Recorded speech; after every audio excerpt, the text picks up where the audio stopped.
जैसे मैं एक डेटा फ्रेम बना रहा हूं,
अब जैसे यहां पर आपने देखा कॉलम कितने हैं, 3। तो हर रो में 3 3 वैल्यू कुछ भी भर सकता हूं मैं।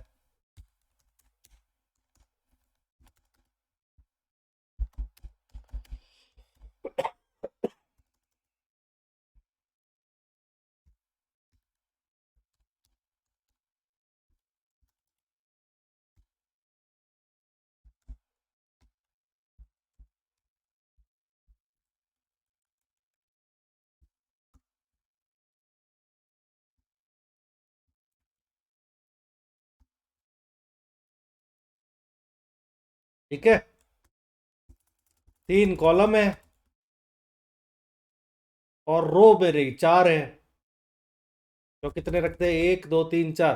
तो यहां पर एक और इंडेक्स को बढ़ा देता हूं, डी डी डी और कर देता हूं।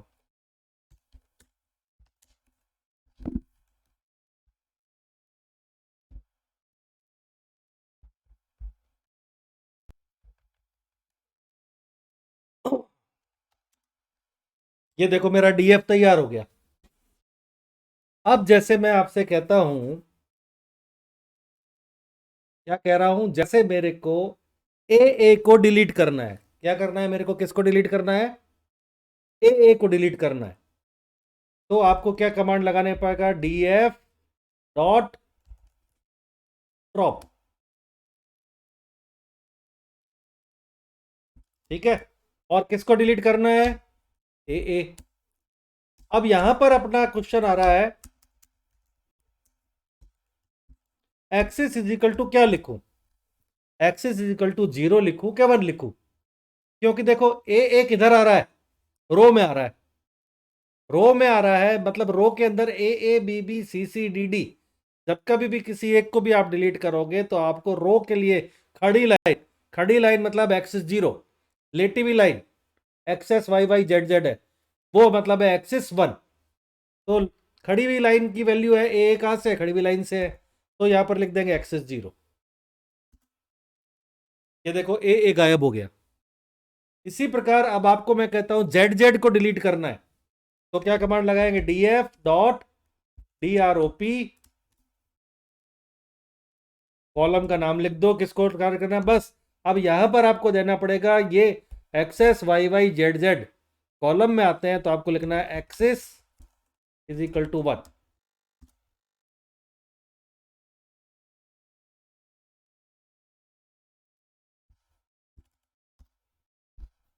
ये हो गया। डिलीट करके देख लिए, क्योंकि मैंने इन प्लेस नहीं लिखा था, इन प्लेस अगर लिख देता तो वो परमानेंटली डिलीट हो जाते। याद रहेगा, बहुत ही सिंपल था। इसी प्रकार एक और चीज, ये तो हुआ ड्रॉप करने में। अब ऐड करने में क्या याद रखना है, ऐड कैसे करना है। ऐड अगर आपको रो ऐड करवाता है जब तो कुछ भी नहीं करना है। कॉलम अगर ऐड करना है तो एलओसी लिखना है, बस याद रखना है। अगर रो ऐड करते हैं तो आपको कुछ भी नहीं करना है। और अगर कॉलम करना है तो आपको एलओसी करना है। कैसे, जैसे आपसे मैंने पूछा डीएफ के अंदर एक नया कॉलम ऐड करना है जिसका नाम है ई। नहीं, एक्स एक्स है ना, तो आपको करना है पी मान के चलो। ये एक कॉलम है, तो कॉलम में अगर ऐड करेंगे तो वैल्यूज देनी पड़ेंगी 4।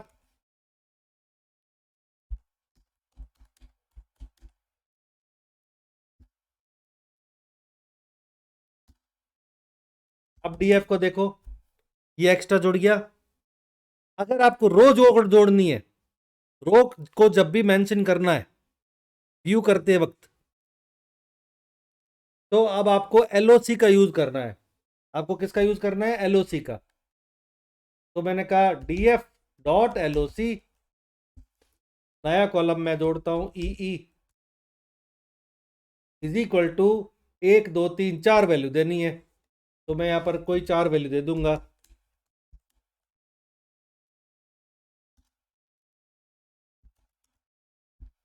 तो यहां पर आपने देखा एक नया कॉलम जोड़ दिया पीपी, और एक नया कॉलम जो एक नया रो जोड़ दिया ई। तो चलो अब आप लोग एक बार, अनीता है ना, अनीता नहीं, अदिति, पीपी और ई को डिलीट करने के लिए कमांड बोल के बताओ। एक बताएगी सिमरन और एक बताएगी अदिति। पहले कौन बताएगा? सिमरन।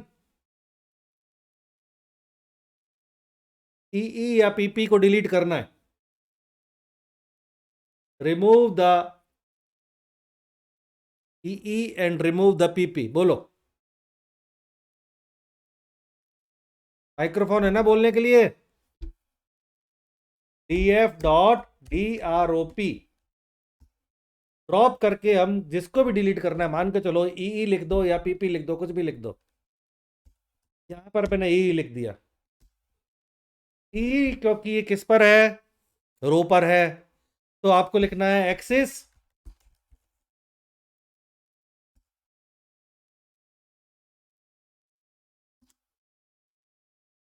इसमें एक चीज और ध्यान रखनी थी अपने को, in place is equal to true करना है, ताकि मैं परमानेंटली डिलीट करूंगा इसको।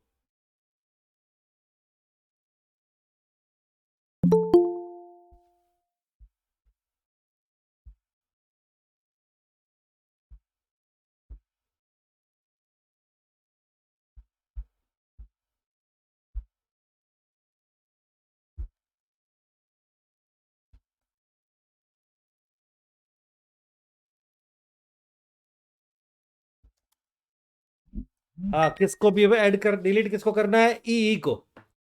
तो ई का मतलब है खड़ी हुई लाइन है, खड़ी हुई लाइन है का मतलब है एक्सिस 0। तो यहां पर आप लिखेंगे डी एफ डॉट DROP, और कॉलम का नाम लिख दिया ई, और AXIS इज इक्वल टू 0 कर देना है। यहां पर एक और कमांड नहीं दिया था, in place is equal to true नहीं दिया था, तो परमानेंटली डिलीट नहीं होगा, नहीं तो।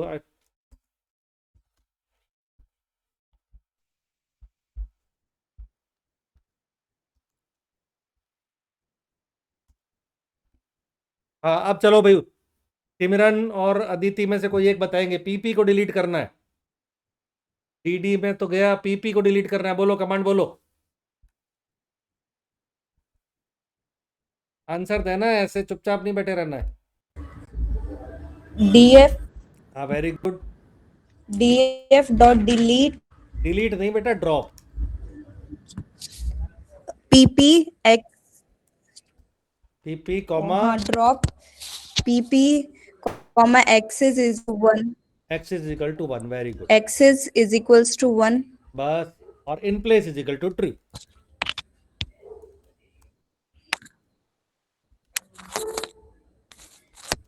अब तो याद हो गया, जोड़ने का भी रिवाइज करा दिया, डिलीट करने का भी एक बार रिवाइज करा दिया। अब आपको, और दूसरा मैंने बताया था एलओसी का ध्यान रखना, रो में ऐड करना है तो एलओसी लिखना है, और कॉलम में ऐड करना है तो कुछ भी एलओसी नहीं लिखना है।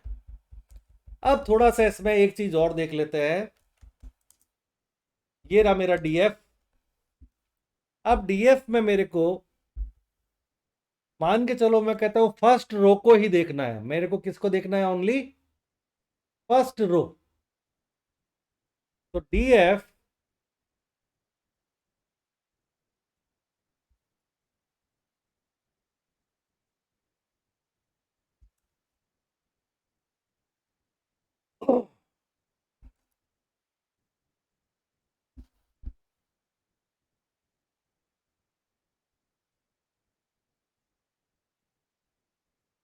df डॉट रो को जब भी मेंशन करना है, जैसे मैं चाहता हूं कि चलो पहले मैं बताता हूं कॉलम को देखना है, only I want to view axis column, तो मैंने एक नाम लिख दूंगा xx। तो ये देखो एक्सेस की वैल्यू आ गई। अगर एक से ज्यादा कॉलम को देखने तो मैं यहां लिखूंगा df, एक लिस्ट बना कर दूंगा ऐसे एक्सेस कॉमा वाई वाई, तो ये दो आ गए। अगर मेरे को एक्सेस और जेड जेड जेड जेड को ही देखना था ओनली, तो मैं आ दूंगा एक्सेस और जेड जेड। कॉलम जब भी देखने हैं तो कॉलम देखने का तरीका क्या है, कॉलम का नाम लिखो, यहां पर लिख दो ऐड, जिस प्रकार ऐड किया था हमने उसी प्रकार व्यू भी कर सकते हैं।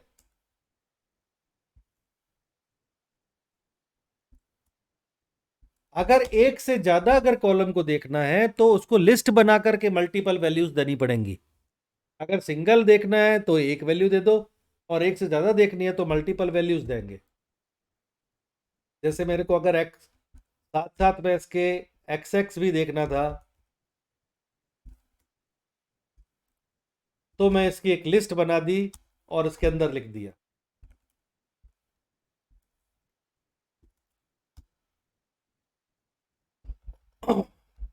अब इसी प्रकार अगर आपको रो देखनी है, मान के चलो ए को देखना है, तो कैसे कमांड दूंगा df डॉट loc। ऐड करने के वक्त भी अगर आपको ऐड भी करना था तो भी loc लिखना था, और डिलीट करना था, नहीं व्यू करना है तो भी loc लिखना है। अब किसको व्यू करना है, ओनली सिंगल, तो आपने कहा ए। तो ये देखो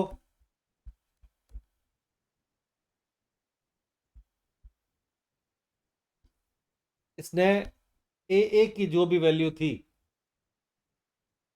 वो सारी इसने शो कर दी। ए के अंदर क्या था देखो, 45, 89 एंड 12 था।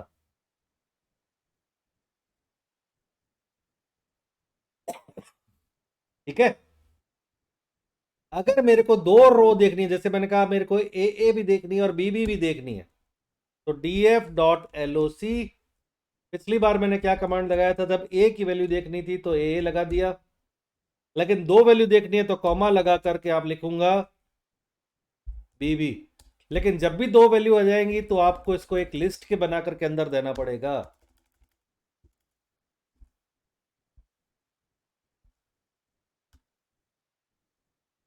तो ये देखो आ गया ए और बी दोनों आ गए। ठीक है। अगर मैं ए और डी देखना था तो क्या करना था, ए के बाद यहां पर लिख दिया डी। तो इन सब को ध्यान रखते हुए अब कुछ क्वेश्चंस करते हैं। ये रहा डीएफ। मैं कहता हूं कि मुझे ए के जितनी भी वैल्यूज है उनका टोटल करना है, तो सिर्फ ए को देखने के लिए क्या कमांड था, df डॉट loc, और क्या था ए। तो देखो 45, 89, 12। अगर आप इसको टोटल करने के लिए कहना था तो आपको बताना था, ओनली लिखना था sum, तो ये आ गया 146। ठीक है। चलो इसी प्रकार अब देखो, अब मेरे को वाई वाई का टोटल करना है, वाई वाई का टोटल करना है, कॉलम का टोटल करना है। ठीक है। कॉलम का टोटल करना है, कॉलम का टोटल करने में क्या करना पड़ेगा, वाई वाई है, तो ओनली वाई वाई को व्यू करने का क्या तरीका था, df वाई वाई, तो ये देखो वाई आ गया। अब इसको टोटल करना है तो आगे इसमें इसी में लगा दूंगा sum।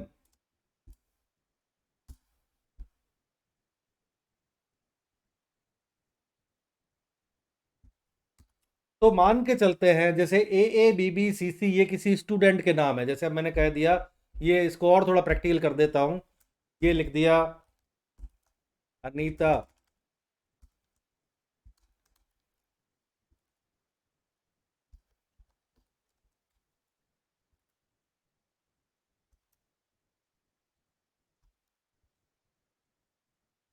और ये तुम्हारे सब्जेक्ट के मार्क है, मान के चलो।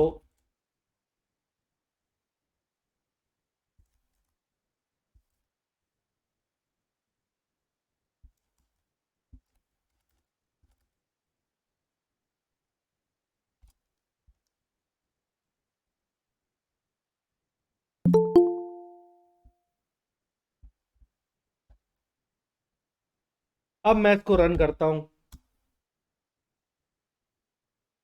अब मेरे को ये बताओ,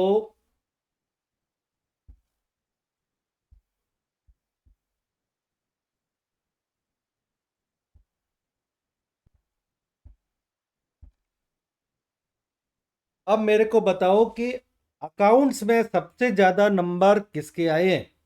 अगर इसमें देखते हैं सबसे ज्यादा नंबर अकाउंट्स में किसके हैं, तो अगर मैं आपसे कहता हूं कि सारे नंबर देखने हैं अकाउंट्स के, तो पहले कमांड सीखो। आपने कहा सारे नंबर अगर आपको अकाउंट्स के देखने हैं, तो आप लगाओगे डीएफ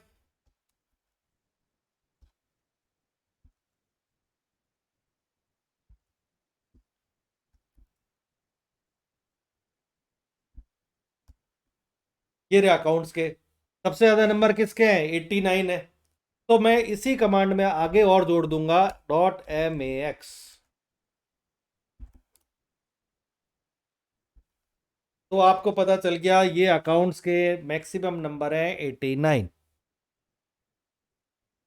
चलो इसी प्रकार, अब जैसे मैं कहता हूं कि सिमरन के मैक्सिमम नंबर क्या है।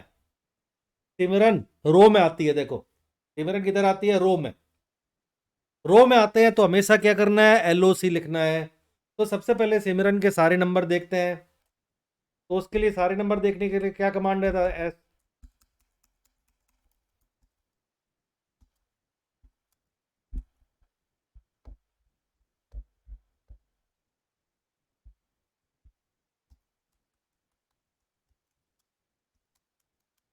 यार कुछ अटक गया, कुछ इधर उधर की दब गई लगता है।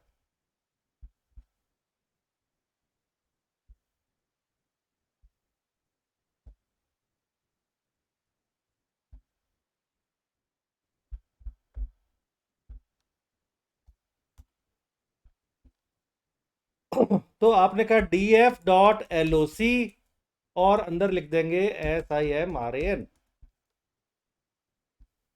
तो this will show the all mark of Simran 38, 76 and 21। Now if I want to know the maximum mark of सिमरन, तो यहाँ पर लगा देंगे MAX। ये तो हो गए इंडिविजुअल। अब मेरा क्वेश्चन है कि बताओ what is the maximum mark of all student. What is the maximum mark of all student. Anita के मैक्सिमम क्या है, अदिति के मैक्सिमम क्या है, सिमरन के मैक्सिमम क्या है, आदित्य के मैक्सिमम क्या है। तो आप लगाओगे df.max लगा दोगे। अब आपको कुछ भी नहीं लगाना है कि इसमें किसी कॉलम को सेलेक्ट करना है कि रो को सेलेक्ट करना है।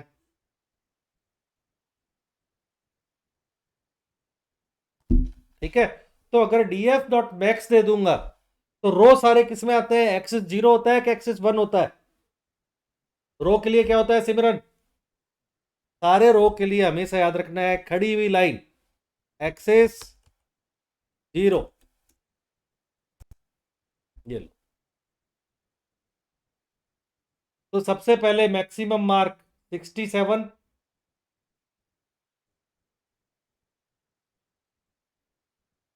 दूसरा आया 89 और तीसरा आया 89।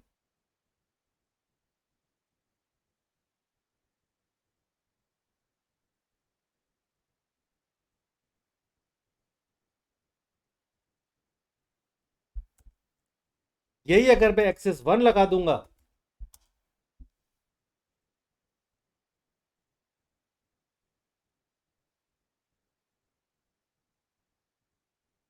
यहां पर आपके आगे 89, 89, 76, 88।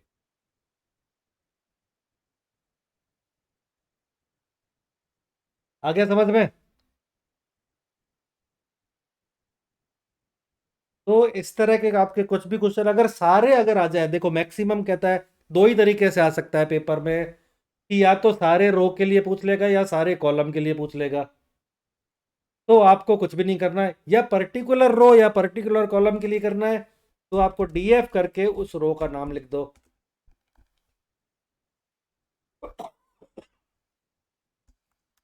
ठीक है। अब जैसे मैं चलो एक क्वेश्चन देता हूं, डीएफ आ गया। आपको क्या करना है, आईपी अकाउंट्स और इकोनॉमिक्स के मार्क का टोटल करना है। इसका टोटल करना है आईपी अकाउंट्स एंड इकोनॉमिक्स के। तो आप क्या करोगे, डीएफ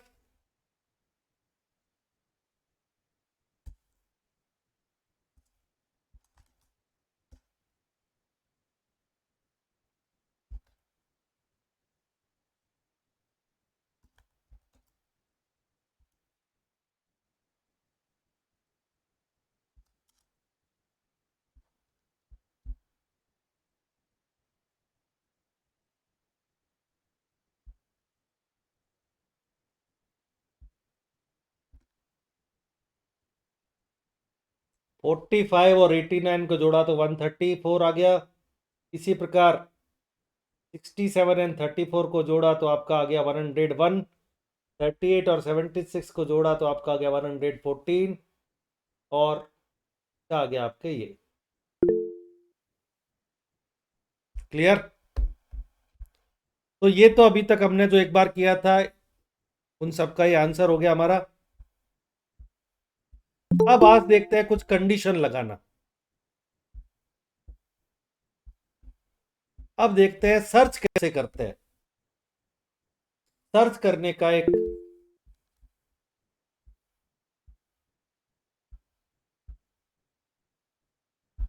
हाँ भाई राहुल, लेट कैसे हो गया।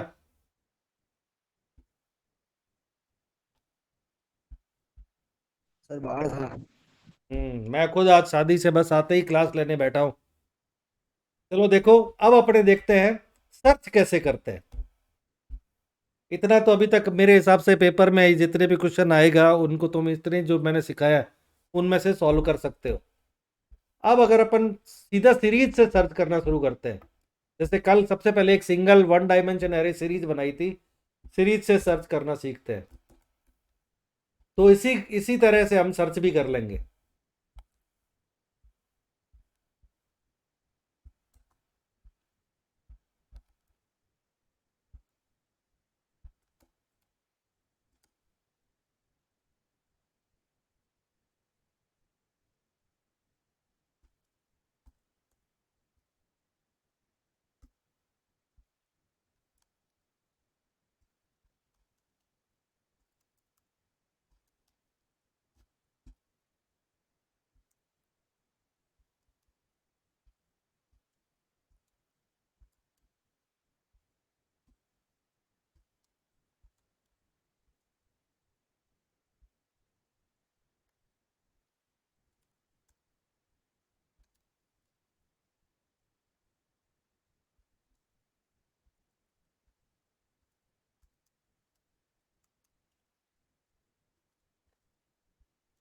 डीएफ भी नाम दे सकता था, कोई प्रॉब्लम नहीं है। अब आपने ये सर्च, ये आपने लगाया। अगर मैं आपसे पूछा हूं कि ये टोटल वैल्यू कितनी है, तो आप क्या करोगे, एस डॉट काउंट करोगे।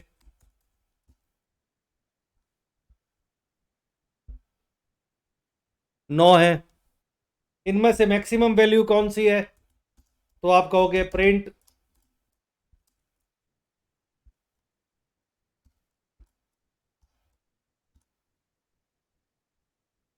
अगर आपसे कहता हूं कि इसका सबका टोटल कितना है,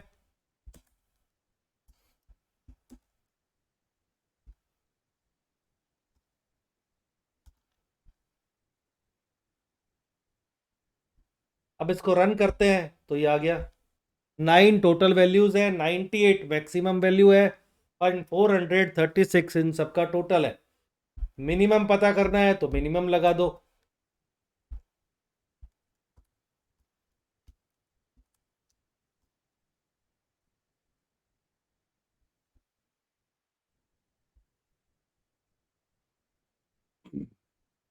अब मैं कहता हूं कि मेरे को तो काउंट करके बताओ कि 50 से ज्यादा वैल्यू कितनी है।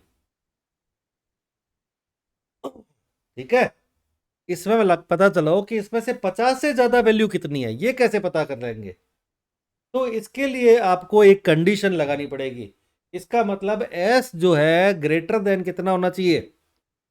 क्योंकि मैंने आपको एक चीज बताई थी, इसमें अगर मैं एक कुछ भी वैल्यू इसमें ऐड करता हूं, जैसे मैंने कहा एस इज इक्वल टू, यहां पर अगर मैं लिखता हूं एस प्लस 10, तो ये सभी वैल्यू में 10 जोड़ देगा। 55 45 जगह 55 हो गया, 12 हो गया, 98 हो गया। इसका मतलब ये कहलाता है वेक्टर ऑपरेशन, जो कि वेक्टर ऑपरेशन मतलब उनकी सभी वैल्यू में। तो इसी प्रकार अगर बाय द वे अगर मैं ये लिख देता हूं, जिस प्रकार एडिशन मल्टीप्लिकेशन सब्ट्रैक्शन डिवीजन होता था, तो इसमें ग्रेटर देन लगा दूंगा तो क्या होगा? S greater than 50। पहले इतना सीख लो। आपको एस दिया गया, आपने आपसे पूछा गया है कि काउंट द में वैल्यूज मोर देन 50। तो देखो 50 से ज्यादा वैल्यूज कितनी है? एक तो ये 98 है, एक 90 है, एक 65 है। तीन वैल्यू है जो कि 50 से ज्यादा है। तो अगर मैं ये कंडीशन लगाऊंगा तो इसमें आ गया ट्रू फॉल्स ट्रू फॉल्स।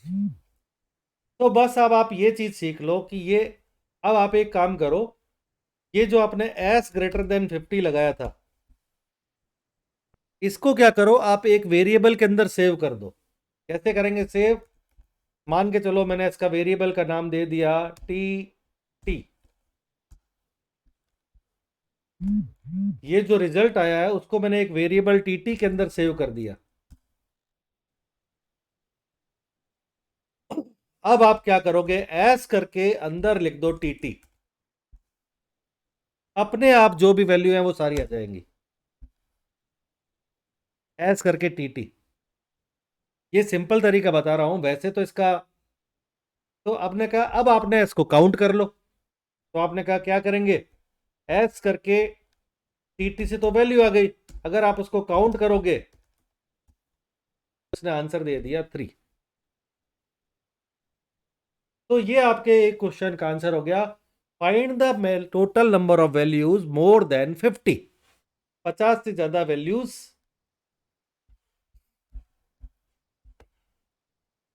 क्या है? आया समझ में?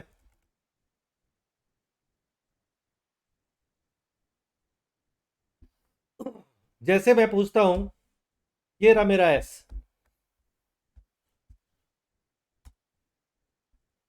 मैं इससे पूछता हूं कि इसमें इवन नंबर कितने हैं और ऑड नंबर कितने हैं, बताओ। इवन नंबर पता करने के लिए मेरे को क्या करना पड़ेगा, उसको 2 से डिवाइड करूंगा और उसका रिजल्ट आना चाहिए 0। तो एस को मैंने 2 से डिवाइड किया और वो उसके वो किसके बराबर आना चाहिए? 2 के बराबर। तो जहां जहां पर भी ये कंडीशन ट्रू होगी ये रिजल्ट आएगा ट्रू, और बाकी सब में आ जाएगा फॉल्स। आप इसको क्या कर दो, इस वेरिएबल के अंदर सेव कर दो।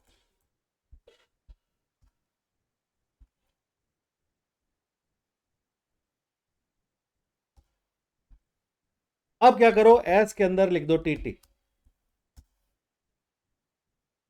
ये हमारी सारी वैल्यूज आ गई जो इवन नंबर है,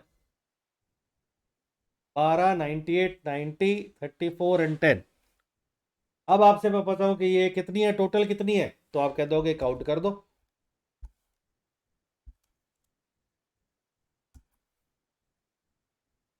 तो पेपर में कई बार दो तरीके से क्वेश्चन आएगा। वो क्वेश्चन कहेगा कि अच्छा बताओ S what will be the output of the following command. जैसे आपने कहा कि एस कमांड दिया है, जैसे मैंने पेपर में ऐसे आ जाएगा कि आपको ये एस दिया गया है, अब बताओ इसका आंसर क्या होगा, एस प्लस 10।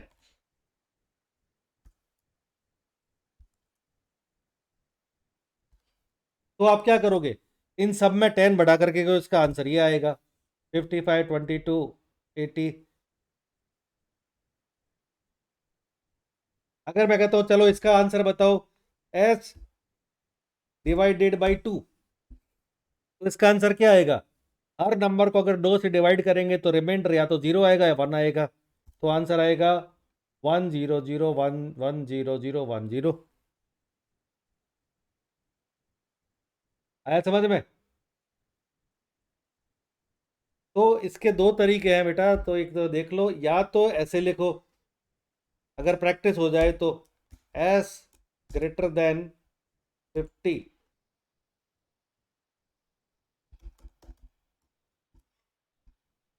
प्रैक्टिस हो जाए तो आप सीधा ऐसे एक लाइन में भी आंसर लिख सकते हो। 50 से ज़्यादा जो वैल्यू है वो है 3 है। और अगर ऐसी प्रैक्टिस नहीं होती है तो मैंने जो तरीका बताया है, पहले जो भी कहता है उस कंडीशन को एक वेरिएबल के अंदर सेव कर लो, ABC is equal to S greater than 50। अब एस के अंदर ABC को लिख दो, दोनों में से जो भी आपको अच्छा लगे उस करो। आया समझ में?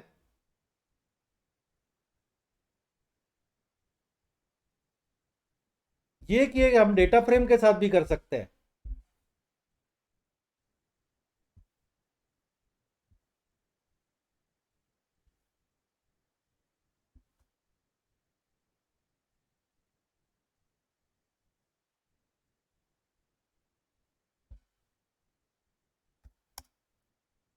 ये रहा मेरा data frame.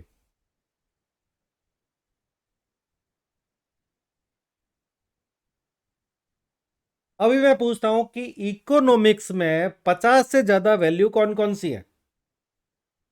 Find the maximum, find the values more than 50 in economics. Economics में कितने बच्चों ने 50 से ज्यादा नंबर प्राप्त करे? तो सबसे पहले तो आप इकोनॉमिक्स की वैल्यू निकालो। सारे इकोनॉमिक्स को कैसे देखेंगे? डीएफ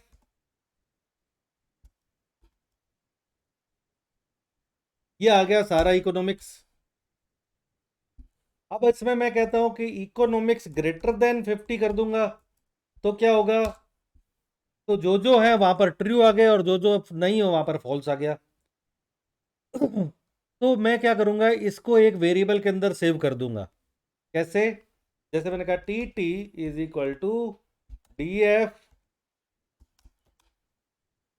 को ग्रेटर देन 50। ये मेरा टीटी सेव हो गया। अब बस मेरे को एक ही कमांड लगाना है, डी एफ टी टी। ये आंसर आ गया। इकोनॉमिक्स में अदिति के हैं 89 एंड आदित्य के हैं 88।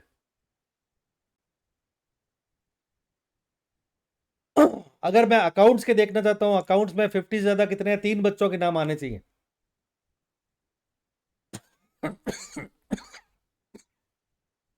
तो मैंने यहां पर लिखूंगा टीटी डीएफ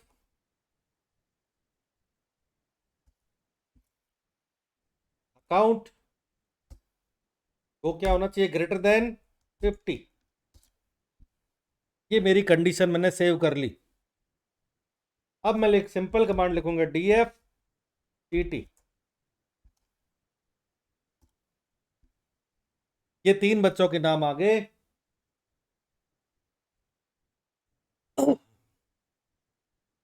तो अकाउंट में 89, 76 एंड 65।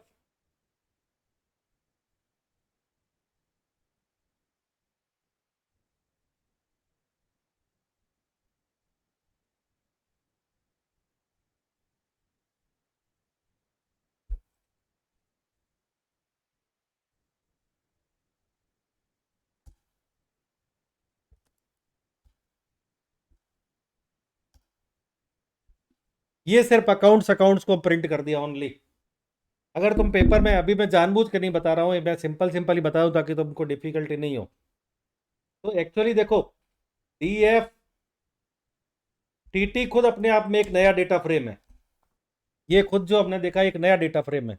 अब इसमें जिसको भी प्रिंट कराना है, जैसे अगर मेरे को 50 से ऊपर तो पता चल गए, अब सिर्फ सिमरन के मार्क पता करने हैं। तो इस डेटा फ्रेम में रो है सिमरन, तो मैं इसी में आंसर क्या लगाऊंगा, डॉट LOC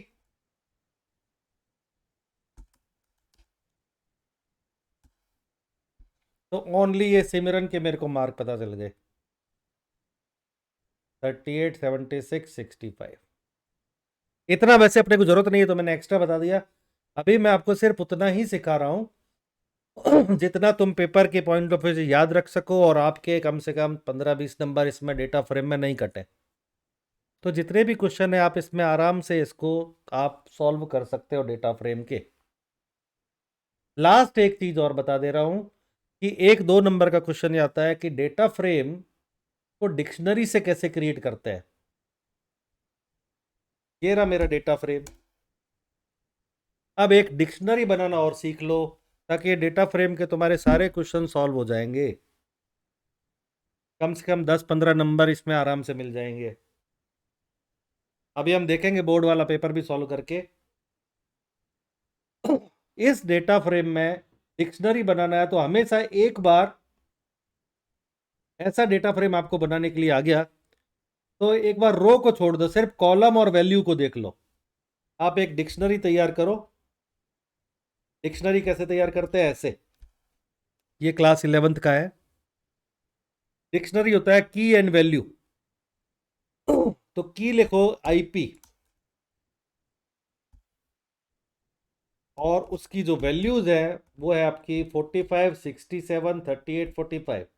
आप लिखोगे 45, 67, 38, 45।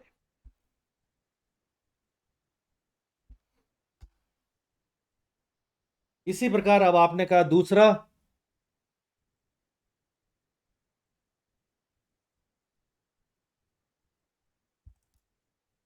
अकाउंट कोलोन कोई भी 4 वैल्यू, यहां पर 1, 2, 3, 4। एक और था आपका, जैसे मान के चलो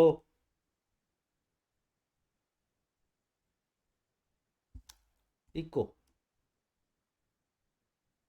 इसकी भी 4 वैल्यू दे देते हैं। नई वैल्यू डाल देता हूं। ये आपने डिक्शनरी तैयार कर ली। अब बच गई आपकी रो। रो में अनीता, अदिति, सिमरन एंड आदित्य, उनकी एक लिस्ट तैयार कर लो।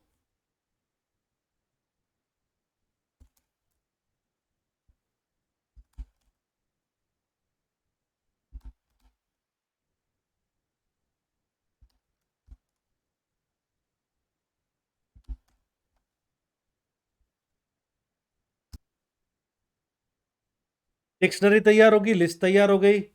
बस अब एक ही कमांड है, DF is equal to DF dot PD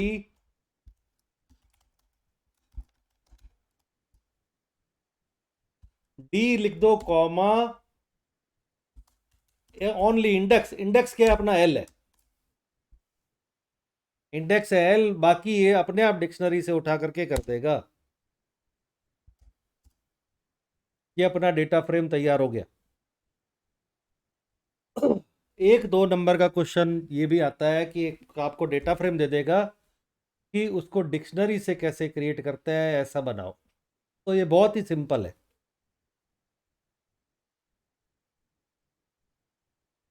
आगे समझ में।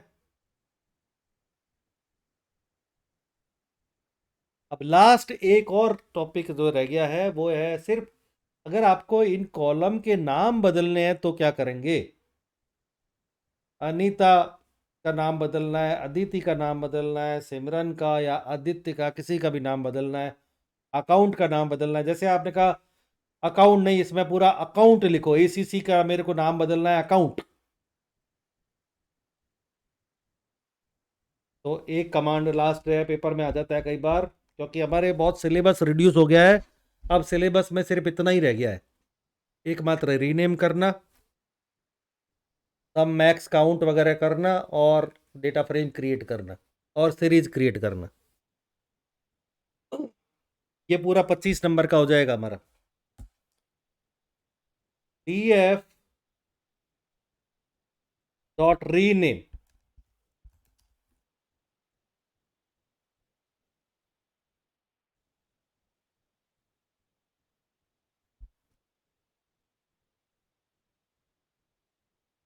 रीनेम में आपको लिखना है अन्य,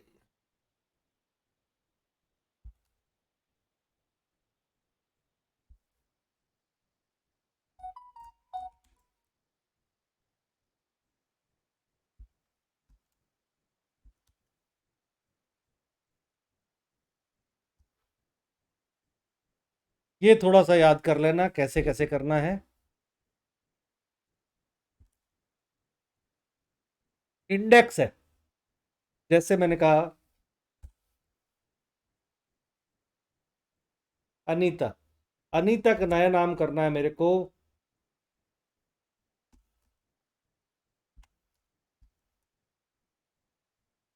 कॉलम में मान के चलो मेरे को अकाउंट को करना है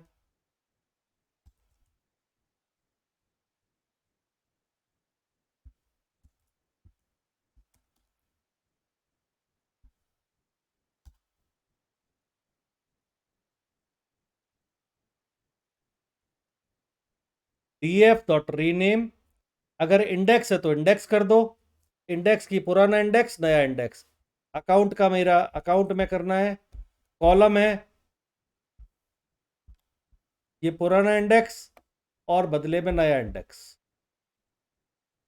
जैसे मैंने कहा कि मेरे को सारे नाम अनीता, अदिति, सिमरन, आदित्य, इनकी जगह ABCD करना है। क्या करना है? तो मैं लिखूंगा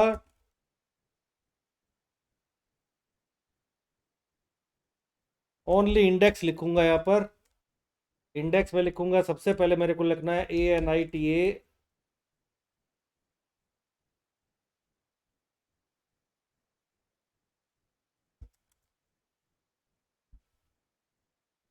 ये रहा मेरा, क्योंकि in place is equal to true नहीं किया ना तो परमानेंटली नहीं होता है। अब देखो अनीता को मैं A कर दूंगा, अदिति को AD कर दूंगा, सिमरन को S कर दूंगा और आदित्य को मैं ADI कर दूंगा। ऐसे कुछ भी नाम देना चाहता हूं मैं, सिर्फ रो के बदलना है तो ओनली रो लिखो। इंडेक्स इज इक्वल टू अनीता को मैंने कर दिया A, कॉमा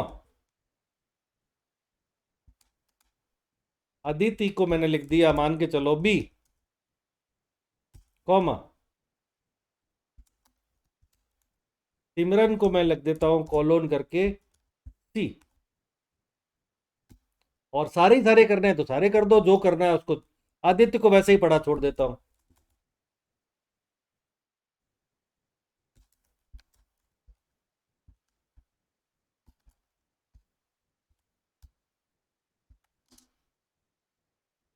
ये हो गया, देखो ABC और आदित्य एज इट इज पढ़ा रह गया। इसी प्रकार अगर कॉलम को बदलना था तो मैं क्या करूंगा, इंडेक्स की जगह क्या लिखूंगा, कॉलम्स है, देखो ध्यान रखना कई बार गलती करते COLUMNS, हाँ टाइप हो गया।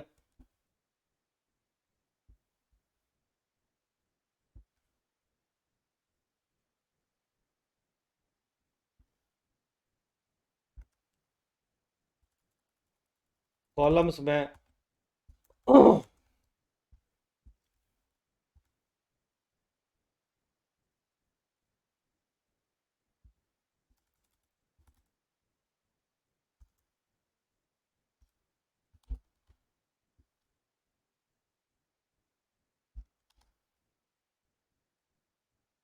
चलो दो ही करते हैं ओनली।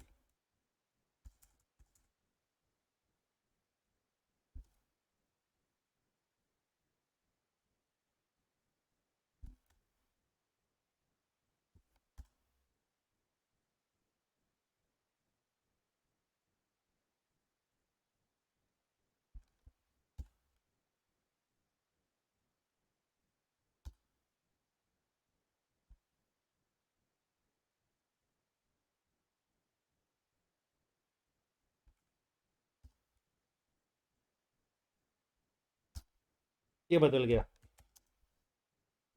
अकाउंट्स की जगह AC आ गया, IP की जगह इन्फो आ गया और इको इको ही पड़ा है। ठीक है, समझ में आ गया? तो डेटा फ्रेम का तुम्हारे मोस्टली इतना ही है। अब आज इतना ही पढ़ते हैं। पेपर को कल थोड़ा सॉल्व करेंगे, पेपर के सारे क्वेश्चन बोर्ड वाले करके देखेंगे, और कल विजुअलाइजेशन का करेंगे।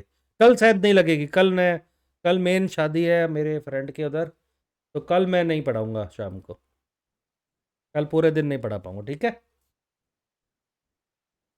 रखें अब क्लास को।